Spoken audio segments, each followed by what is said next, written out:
नमस्कार मित्रांनो, स्वागत आहे तुमचं मराठी बोल या आपल्या चॅनलवर। अवघ्या 3 दिवसांनंतर म्हणजेच 13 मार्च 2026 रोजी पंतप्रधान नरेंद्र मोदी यांच्या हस्ते पीएम किसान योजनेचा 22वा हप्ता वितरित केला जाणार आहे। पण या हप्त्यासोबतच एक अत्यंत मोठी आणि दिलासादायक बातमी समोर आली आहे। देशातील तब्बल 32 लाख नवीन लाभार्थी या हप्त्यासाठी पात्र ठरले आहेत। नक्की कोणाला मिळणार हा लाभ आणि महाराष्ट्रातील आकडेवारी काय सांगते, चला सविस्तर जाणून घेऊया।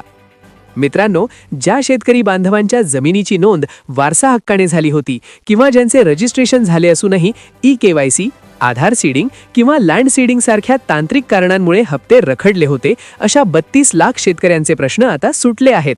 हे सर्व लाभार्थी आता 22व्या हप्त्यासाठी नव्याने पात्र करण्यात आले आहेत। 21व्या हप्त्याच्या वेळी 9,03,89,000 लाभार्थ्यांना सुमारे 18,617 कोटी रुपयांचे वितरण झाले होते। 22वा हप्ता यावेळी लाभार्थ्यांची संख्या वाढून ती 9,32,00,000 पुढे गेली आहे। यासाठी सरकार तब्बल 18,640 कोटी रुपये वितरित करणार आहे। आपल्या राज्याचा विचार केला तर 21व्या हप्त्यावेळी महाराष्ट्रात 90,04,000 लाभार्थी पात्र होते, पण आता ही संख्या वाढून 93,66,000च्या वर जाण्याची शक्यता आहे। म्हणजेच राज्यात देखील लाखो नवीन शेतकऱ्यांच्या खात्यात पहिल्यांदाच किंवा रखडलेले पैसे जमा होणार आहेत। शेतकरी मित्रांनो, पीएम किसान सोबतच नमो शेतकरी महासन्मान योजनेबाबतही मोठ्या हालचाली सुरू आहेत।